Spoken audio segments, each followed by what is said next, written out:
तमाम देखने वालों को मेरी तरफ से अस्सलाम वालेकुम रहमतुल्लाहि व बरकातुहू। स्टूडेंट्स, आज जो चैप्टर डिस्कस करेंगे वो आज का हमारा चैप्टर होगा chapter number 4, motion and force. बेटा ये जो चैप्टर है इसके जो एमसीक्यूज हैं वो 9th क्लास के लिए, मैट्रिक क्लास के लिए, फर्स्ट ईयर के लिए और जो ई कैट और एमडी कैट की तैयारी कर रहे हैं उनके लिए भी बहुत ही इंपॉर्टेंट है। बेटा इसमें मैंने काफी सारे एमसीक्यूज सिंपल भी रखे हैं और काफी सारे एमसीक्यूज मैंने बहुत ही कॉन्सेप्चुअल रखे हैं। आपको ये एमसीक्यूज तभी समझ में आएंगे जब तक ये आप वीडियो आखिर तक नहीं देखेंगे। तो बेटा आइए स्टार्ट करते हैं। तो बेटा पहला एमसीक्यूज है the SI unit of a mass is. अब देखिए बेटा, अगर यहां पर ये एस आई अगर ना होता, अगर यहां पे हमसे सिर्फ ये पूछता कि भाई आप हमें ये बताएं कि मास का क्या यूनिट है, तो बेटा याद रखिएगा, अगर आपसे कोई सवाल करे कि आप मास का यूनिट बताएं तो आप अगले से पूछेंगे भाई यूनिट के तो 4 किस्म होते हैं। यूनिट तो एमकेएस भी होता है, यूनिट तो सीजीएस सिस्टम भी होता है, एफपीएस सिस्टम भी होता है, एसआई भी होता है, मैं आपको कौन सा बताऊं? तो याद रखिएगा, तो यहां पर प्रॉपर बताया गया है कि भाई आप मैथ्स का यूनिट तो बताएं मगर कौन सा बताएं, ऐसा है। मगर अगर सीजीएस की बात करूंगा सिस्टम की तो बेटा वो यूनिट अलग होगा। हर यूनिट हर सिस्टम में अलग होता है और वो फिर क्वांटिटी पे भी डिपेंड करता है। तो यहां पर बेटा जो मैथ्स का जो यूनिट होगा दैट इज आपका ऐसा यूनिट कौन सा होगा बेटा, किलोग्राम होगा। तो इसका पहला ऑप्शन करेक्ट है। उसके बाद कह रहा है the quantity of a motion contain in a body, एक क्वांटिटी ऑफ अ मोशन के quantity of motion contain in a body, किसी भी जिस्म के अंदर कौन है, मोशन है, मगर मोशन की कौन है, क्वांटिटी है। तो बेटा बेसिकली अगर देखा जाए तो ये डेफिनेशन आपकी बेटा मोमेंटम की है, मगर बेटा मोमेंटम की डेफिनेशन बहुत ही कॉन्सेप्चुअल है। बेटा देखिए, फर्ज करें कि आपके सामने एक बॉडी है, याद रखिएगा वो बॉडी जो है फर्ज करें वो जिस्म मोशन कर रहा है। बेटा याद रखिएगा, हर वो जिस्म जो मोशन करता है वो आपके ऊपर हमेशा फोर्स एग्जिस्ट करता है। बेटा याद रखिएगा, हर वो जिस्म जो मोशन करता है वो हमेशा फोर्स एग्जिस्ट करता है, मतलब फोर्स लगाता है और उसी के ऊपर फोर्स लगाता है जो जिस्म इसे रोकने की कोशिश करता है। ठीक है, तो जब इसको कोई बंदा क्या करना चाहेगा, जब इसको कोई भी बंदा स्टॉप करना चाहेगा तो इसके ऊपर वो जिस्म क्या लगाएगा, फोर्स लगाएगा। ठीक है, ओके जी। उसके बाद बेटा फर्ज करें एक जिस्म जो है वो फास्ट मूव कर रहा है, बहुत तेज मूव कर रहा है, बहुत तेज मोशन कर रहा है, तो मुझे बताएं उसको रोकना आसान है कि मुश्किल है? तो हम कहेंगे जो मोशन तेज होता है तो उसको रोकना क्या है बेटा, डिफिकल्ट है, उसे रोकना मुश्किल है। फर्ज करें एक दूसरा बॉडी है, वो बॉडी स्लो मोशन में जा रही है, उसका मोशन बिल्कुल कम है। तो बेटा जब कोई बॉडी स्लो मोशन कर रही होती है तो उसको रोकना क्या है बेटा, इजी टू स्टॉप, उसे रोकना आसान है। ओके, अब फर्ज करें कि आपके सामने दो गाड़ियां जा रही हैं, एक ट्रक जा रहा है और एक आपके सामने कार जा रही है। कार की रफ्तार और ट्रक की रफ्तार, दोनों की रफ्तार सेम है। मुझे आप ये बताएं कि दोनों में से रोकना किसको आसान है? तो हम कहेंगे कार को रोकना आसान है। क्यों? क्योंकि कार का वजन कम है और ट्रक का वजन ज्यादा है। ठीक है, तो देखिए ये जो जितनी भी मैंने डिस्कस किया, पहले मैंने क्या डिस्कस किया कि जो बॉडी मोशन करेगी वो फोर्स लगाएगी, कब, जब उसे कोई रोकने की कोशिश करेगा। तेज मोशन करेगा कोई बॉडी तो उसे रोकना मुश्किल है, कोई बॉडी स्लो मोशन करेगी उसको रोकना आसान है, जिसका वजन कम होगा उसको रोकना आसान है, जिसका मोशन ज्यादा होगा उसको रोकना मुश्किल है। तो ये सारी की सारी मैंने बेटा आपके साथ क्या डिस्कस किए हैं, मोशन की क्वालिटीज डिस्कस की हैं। तो याद रखिएगा यहीं पे डेफिनेशन ये भी आ सकती है, the quality of a motion is called, तब भी कहेंगे मोमेंटम। और याद रखिएगा ये मैंने आपके साथ क्या किए हैं, मोशन की क्वालिटीज डिस्कस की हैं, मोशन की खासियतें डिस्कस की हैं, और मोशन की खासियतों को हम क्वालिटीज कहते हैं, मोमेंटम कहते हैं, क्वांटिटी ऑफ मोशन भी कहते हैं। तो क्वांटिटी ऑफ मोशन आए तब भी मोमेंटम, कोएलिटी ऑफ मोशन है तब भी मोमेंटम, या product of mass and velocity, क्योंकि मोमेंटम का फॉर्मूला क्या होता है बेटा, P is equal to mv, ये भी कह सकते हैं product of mass and velocity is called momentum. तो बेटा आप ये भी डेफिनेशन कह भी सकते हैं, कोई मसला नहीं। बेटा आपका जो तीसरा इंस्टीट्यूट है कह रहा है the SI unit of force. अब देखिए वैसे अगर फोर्स के अगर यूनिट देखे जाए तो बहुत है, और यहां भी आपसे पूछा जा रहा है, तो जब भी कोई यूनिट पूछे कि भाई फोर्स का क्या यूनिट है, तो आपका क्या सवाल होना चाहिए, कौन सा यूनिट बताऊं आपको मैं, एमकेएस बताऊं, सीजीएस सिस्टम में बताऊं, किस में बताऊं। तो बेटा यहां पे कंसीडर किया जा रहा है कि भाई एसआई यूनिट बताएं, किसका, फोर्स का। तो हमें पता है कि जो एसआई यूनिट फोर्स का होता है दैट बिकम्स न्यूटन। और ये कब तय किया गया, ऐसा सिस्टम बेटा कब ये कहा गया, 1960 में एक जनरल कॉन्फ्रेंस हुई, उस कॉन्फ्रेंस में ये तय किया गया कि आज के बाद, क्योंकि पहले सिस्टम एमकेएस भी था, सीजीएस भी था, एफबीएस भी था, तो लोग परेशान हुआ करते थे क्या करें, किस क्वांटिटी को किस में नापें, लोग परेशान हो रहे थे। तो फिर फाइनल जो है सारे साइंटिस्टों ने मिलकर ऐसा सिस्टम बनाया ताकि अब किसी को परेशानी ना हो। तो ऐसा सिस्टम बेटा मतलब सिस्टम ऑफ इंटरनेशनल वो कब बना, 1960 में। तो बेटा तो फोर्स को किसने इजाद किया था, न्यूटन ने। तो इसका ऐसा यूनिट कौन है, न्यूटन। ओके, उसके बाद कह रहे हैं मास कैन बी मेजर्ड बाय। अब यहां पे कह रहे हैं कि जो मास होता है, वजन, बेटा वजन किसे कहते हैं, क्वांटिटी ऑफ मैटर। किसी भी जिस्म के अंदर मैटर की क्वांटिटी को हम क्या कहते हैं, वजन कहते हैं। फर्ज करें मेरे हाथ में ये पेन है, अगर मैं एक और पेन रखूं, एक और 3 4 पेन, 5 पेन, 6 पेन, 8 पेन रखता जाऊंगा तो क्या बनेगा बेटा, वजन बनता जाएगा। इसका मतलब ये बात सच्ची है, मैटर जब मिलता है तो वजन बनता है, ठीक है। तो कह रहा है कि वजन को मेजर किया जाता है किस इंस्ट्रूमेंट से। वैसे तो पता है हर चीज को नापने के लिए कोई ना कोई यूनिट होता है, वो यहाँ पे पूछ रहा है कि किस इंस्ट्रूमेंट से नापेंगे। तो बेटा आपको याद होना चाहिए वजन को नापने के लिए बेटा आपका फिजिकल बैलेंस यूज किया जाता है, ना कि थर्मोमीटर, ना कि एमीटर, ठीक है। उसके बाद कह रहा है the ruling friction is always less than, कि भाई आपकी जो रूलिंग फ्रिक्शन होती है वो हमेशा कम किससे होती है, तो बेटा आपकी हमेशा कम होती है स्लाइडिंग फ्रिक्शन से कम होती है। ये बेटा आप याद कर लें। इंशाल्लाह मैं अपकमिंग लेक्चर्स में ये सारा टॉपिक रखूंगा कि ये फ्रिक्शन की टाइप्स क्या होती है, फ्रिक्शन खुद क्या है। वैसे फ्रिक्शन का मतलब है रुकावट का अमल, ओके। फ्रिक्शन ऐसे समझ लें कि ये एक इविल है, ठीक है, ओके जी। उसके बाद कह रहा है the Newton's second law of motion helps us in the measurement of, कि न्यूटन का जो सेकंड लॉ है, वैसे अगर आपसे पूछा जाए कि सेकंड न्यूटन के सेकंड लॉ को हम क्या कहते हैं, तो बेटा न्यूटन के सेकंड लॉ का दूसरा नाम क्या है, लॉ ऑफ फोर्स। इसका मतलब न्यूटन का सेकंड लॉ हमें फोर्स का फार्मूला देता है और उस फार्मूले से हम अपनी फोर्स को मालूम कर सकते हैं। तो इसका मतलब ये हुआ कि न्यूटन का जो सेकंड लॉ ऑफ मोशन है वो हमें मेजरमेंट देता है, बताता है, फार्मूला देता है कि भाई आप मालूम कर सकते हैं, नाप सकते हैं, किसको बेटा, फोर्स को नाप सकते हैं, ठीक है। उसके बाद कह रहा है the force, MCQ number 7, the force acting along a string. बेटा स्ट्रिंग के अंदर कौन सी फोर्स होती है, आपको बेटा पता है कि फर्ज करें अगर आपके पास ये स्ट्रिंग है, ये कोई पुली है, ठीक है, ये कोई पुली है, इसके अंदर एक रस्सी बंधी हुई, यहाँ पे कोई वजन है और बेटा यहाँ पे भी कोई वजन लटका हुआ है, ठीक है, ओके जी। अब फर्ज करें इस तरफ भी कोई वजन है, इस तरफ भी कोई वजन है, तो बेटा इन दोनों रस्सियों के अंदर क्या होगी, खिंचावट होगी, खिंचावट। तो बेटा किसी भी चीज के खिंचावट वाले अमल को हम क्या कहते हैं, टेंशन कहते हैं। और टेंशन क्या है बेटा, tension it is a type of a force. और वैसे अगर ये भी कहें टेंशन इज द फोर्स, तो टेंशन बेटा क्या है, फोर्स है, ठीक है।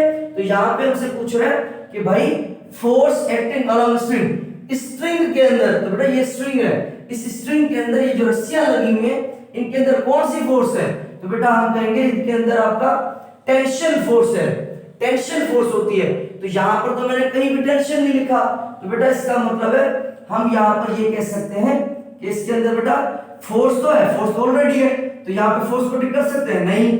अगर मैं कहूँ प्रेशर को टिक कर सकते हैं तो हम कहेंगे तब भी नहीं। तो क्या हम कहीं बड़ा एनर्जी को डिस्कस कर सकते हैं? नहीं। तो बेटा कौन सी होगी?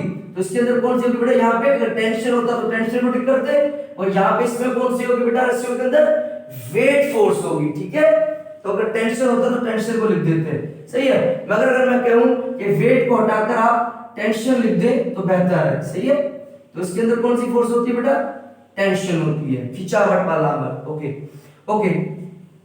उसके बाद कह रहा है the quantity of matter in a body is called, वही देखिए पहले वाली बात आ गई कि किसी भी बॉडी के अंदर, किसी भी जिस्म के अंदर अगर मैटर की क्वांटिटी है तो क्या कहेंगे बेटा? किसी भी जिस्म के अंदर मैटर की क्वांटिटी को, मैटर के मजमूए को हम क्या कहते हैं बेटा? हम कहेंगे, इसे हम कहते हैं मैस। तो बेटा ये किसकी डेफिनेशन है? मैस की डेफिनेशन है। तो यहां पर देखिए कि आपका कौन सा ऑप्शन होगा बेटा? ए ऑप्शन होगा, मैस, ठीक है। Quantity of matter is called mass. उसके बाद कह रहा है the product of mass and velocity is called, बेटा अगर हम मैस एंड वेलोसिटी को दोनों को मिला दें तो क्या बनेगा?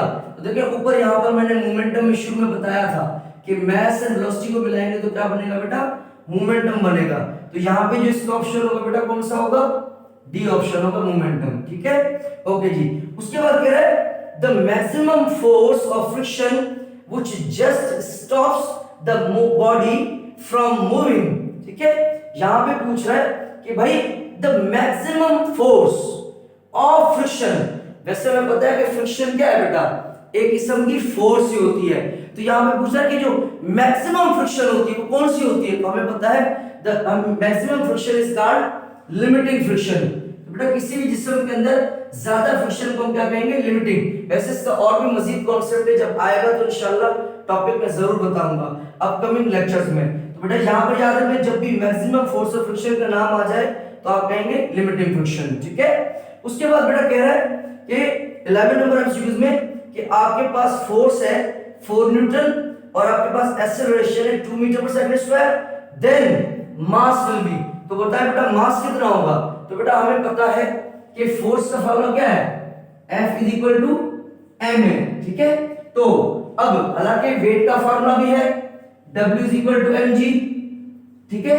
तो हमें यहां पर मास मालूम करना है। तो बेटा जिस चीज को मालूम करते हैं उसे क्या करेंगे? अकेला। तो हमें क्या चाहिए बेटा? मास चाहिए। तो ये ग्रेविटी मल्टीप्लाई कर सब क्या करेगा? Divide W upon g is equal to m। तो ये भी फार्मूला है। ओके, अगर यहां से फार्मूला बनाए फोर्स के फार्मूले से तो बेटा m चाहिए, अकेला करें, a मल्टीप्लाई कर रहा है सिर्फ डिवाइड, तो F upon a is equal to m। तो बेटा क्या यहां पर ये फार्मूला इस्तेमाल कर सकते हैं? ये वाला? तो हम कहेंगे ये वाला फार्मूला इस्तेमाल नहीं कर सकते, क्योंकि हमेशा according to the data formula इस्तेमाल किया जाता है।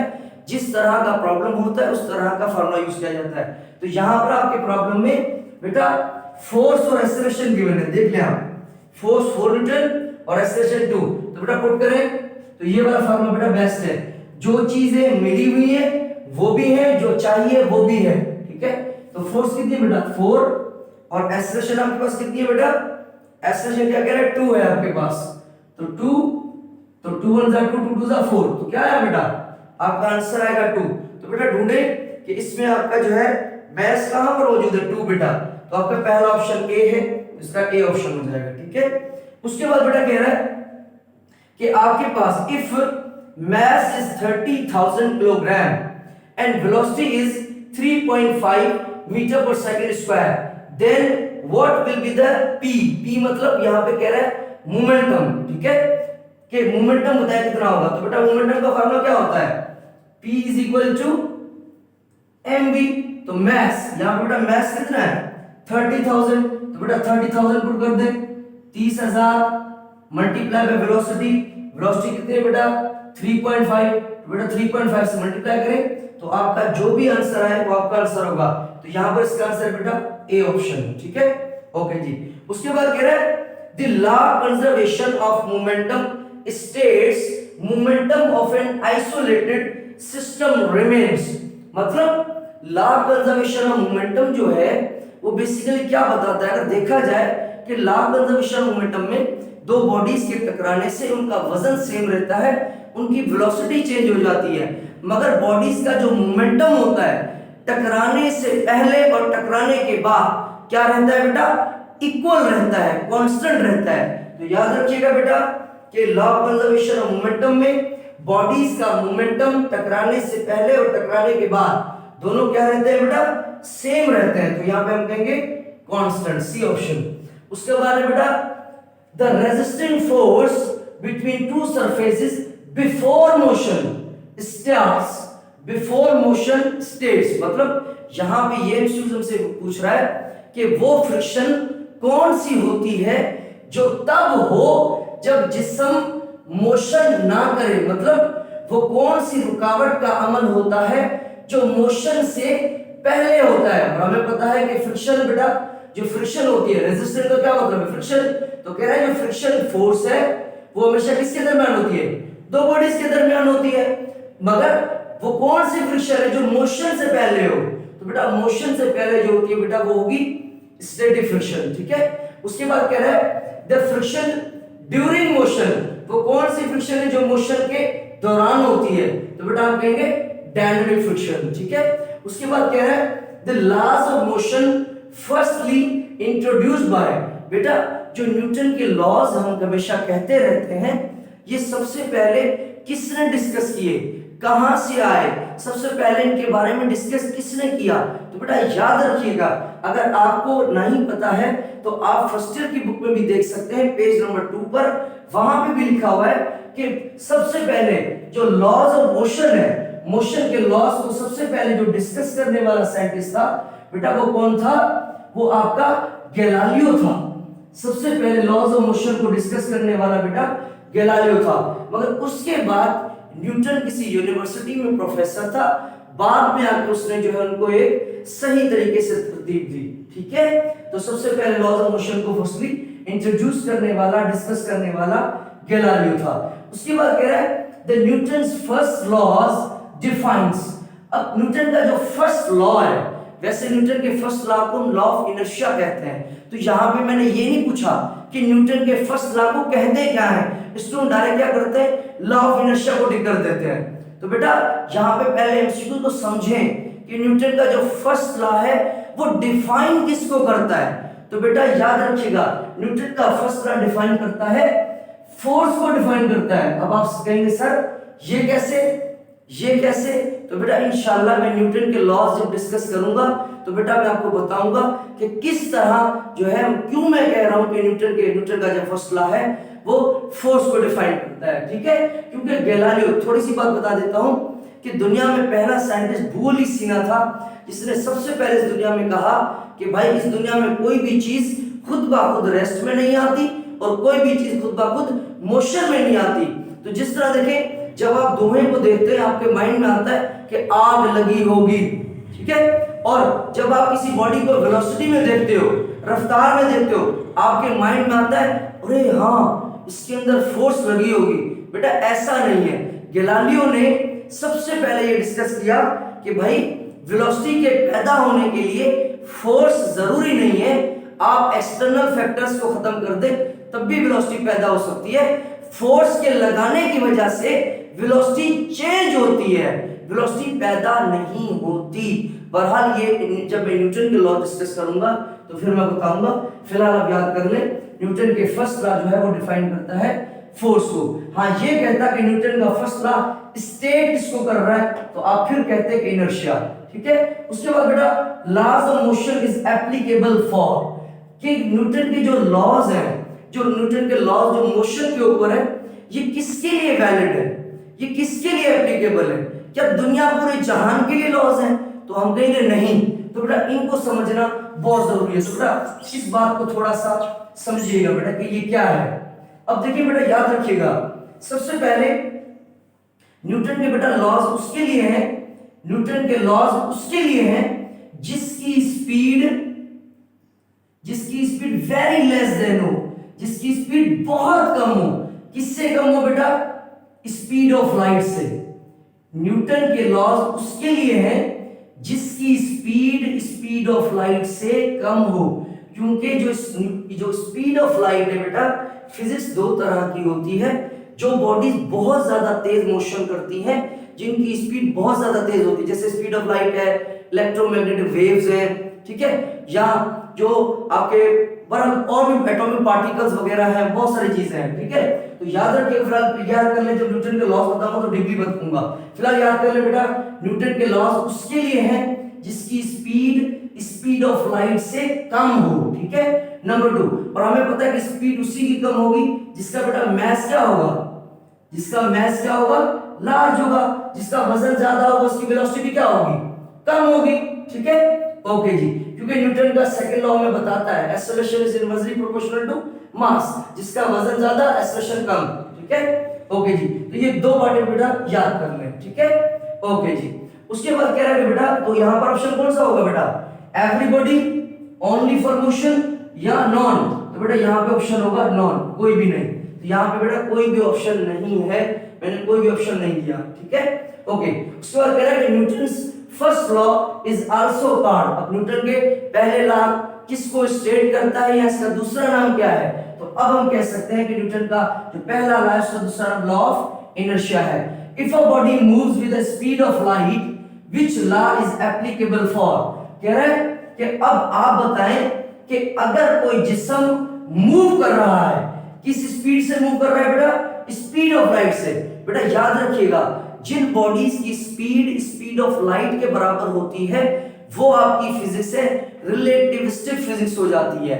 ये इस फिजिक्स को इजाद किया अल्बर्ट आइंस्टाइन ने। तो बेटा याद रखिएगा, तो उनके लिए अभी मैंने बताया ना कि न्यूटन के लॉज उसके लिए नहीं है जिनकी स्पीड ऑफ लाइट के बराबर हो, उनके लिए न्यूटन के लॉज है जिनकी स्पीड ऑफ लाइट से कम हो। तो यहां पर कह रहा है कि न्यूटन के पहले लॉ, दूसरे लॉ, तीसरे लॉ, इन तीनों लॉज में से बताएं कि न्यूटन का अगर कोई बॉडी मूव कर रही है स्पीड ऑफ लाइट से, तो बेटा बताएं कि इन तीनों लॉज में से कौन सा लॉ होगा, तो हम कहेंगे कोई भी लॉ नहीं होगा, ठीक है, ओके जी।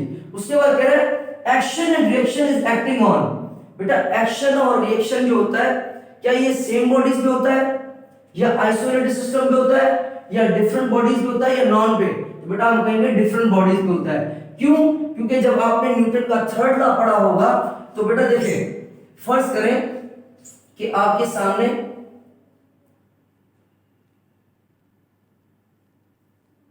एक खूबसूरत सी लड़की खड़ी हुई है और फर्ज करें बेटा ये आपकी कोई दीवार है, ठीक है, यहां इस बॉडी से, इस पॉइंट ए से लड़की ने बॉल को फेंका और बॉल यहां पे आकर टकराई और टकराने के बाद बॉल जो है वापस यहां पर गई, ठीक है, पहले ए से लेकर यहां तक आई बी और फिर बॉल यहां से टकराकर बी से ए तक गई। बेटा यहां से इसने फेंका, फेंकने के लिए क्या लगाई, फोर्स, मतलब एक्शन, वापस गई क्या, रिएक्शन, ठीक है, ओके। अब देखिए कि एक्शन कौन कर रहा है, लड़की कर रही है, रिएक्शन किसकी वजह से हो रहा है, दीवार की वजह से हो रहा है क्या, तो एक्शन और रिएक्शन क्या दोनों सेम बॉडीज में हो रही है, नहीं, ये एक्शन कर रही है और ये रिएक्शन कर रही है, इसका मतलब एक्शन और रिएक्शन दोनों डिफरेंट बॉडीज कर रही है, ये बंदा एक्शन कर रहा है और ये रिएक्शन, तो हम कहेंगे एक्शन और रिएक्शन डिफरेंट बॉडीज पर एक्ट होता है, ठीक है, ओके जी। उसके बाद कह रहा है बेटा फोर्स इज डिपेंड्स अपॉन, आपकी जो फोर्स है बेटा वो डिपेंड किस पे करती है, बेटा याद रखिएगा जब भी डिपेंडेंस की बात है तो उसको आसानी के लिए आप देखा करें कि फार्मूला क्या है। आपको बेटा पता है कि फोर्स का फार्मूला क्या होता है, F is equal to M A, इसका मतलब है अगर हम देखें ना फोर्स का फार्मूला क्या होता है बेटा, अगर मैं लिखूं F is equal to M A, बेटा ए को खत्म कर दूं तो फोर्स का फार्मूला बनेगा नहीं, एम को खत्म कर दूं बनेगा नहीं, इसका मतलब है फोर्स दोनों पे डिपेंड करती है। तो यहाँ पे तो वही बात है कि भाई देखिए ना फोर्स इज डिपेंड अपॉन, किस पे डिपेंड करती है, force is directly proportional to mass, इस पे भी डिपेंड करती है, force is directly proportional to acceleration, इस पे भी डिपेंड करती है, दोनों पे डिपेंड करती है बेटा, ओके। तीसरा वेलोसिटी, तो दोनों को तो डिपेंड नहीं कर सकते, फिर हम देखेंगे आगे ऑप्शन कौन सा है, सी में वेलोसिटी, डी में क्या कह रहा है बोथ ए एंड बी, तो बोथ ए एंड बी होगा। तो स्टूडेंट क्या करते हैं डायरेक्ट स्टडी कर देते हैं, नहीं इसको नहीं, आगे देखेंगे ऑप्शन क्या है, तो कह रहा है दोनों, हम कहेंगे दोनों, ठीक है। उसके बाद कह रहा है force is applies in dash form on a body, किसी भी जिस्म के ऊपर अगर हम बेटा फोर्स लगाएं, देखिए बेटा देखिए गौर कीजिएगा कि किसी भी बॉडी के ऊपर अगर हम फोर्स लगाएं तो बेटा हम किस तरह उस जिस्म पर फोर्स लगा सकते हैं, तो बेटा ये बात समझने की है, गौर कीजिएगा, ठीक है। तो बेटा याद रखिएगा किसी भी जिस्म के ऊपर फोर्स हम दो तरह से लगा सकते हैं, कैसे बेटा, फोर्स का जो पहला किस्म होता है फोर्स एट कांटेक्ट, और नंबर 2 होता है फोर्स एट डिस्टेंस। हम किसी भी जिस्म पर के ऊपर फोर्स, दुनिया में आपने देखा होगा या तो फोर्स एट अ कांटेक्ट होती है या फोर्स एट अ डिस्टेंस होती है। बेटा कांटेक्ट, यहां पर कांटेक्ट वर्ड का मतलब है फिजिकली टच। यहां पे कांटेक्ट वर्ड का क्या मतलब है बेटा? फिजिकली टच, मतलब ऐसे, ठीक है। अब देखिए फर्ज करें मुझे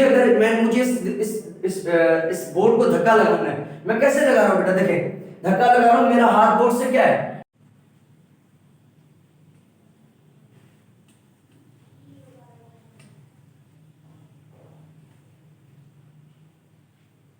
अब देखिए जब मैंने बोर्ड की बात की, तो मैं बोर्ड के ऊपर फोर्स लगा रहा था, तो मेरा हाथ बोर्ड पर बेटा क्या है? टच है। जब आप किसी चीज को खींचते हो, ठीक है, तब भी आपका हाथ से क्या होता है? टच होता है। किसी चीज को धक्का लगाते हैं तो क्या होता है? टच होता है। वो चीज उठाते हैं तो क्या होता है? टच होता है आपका हाथ। इसका मतलब हम एक फोर्स लगाते हैं एट अ कांटेक्ट, ठीक है। कांटेक्ट का मतलब है फिजिकली टच।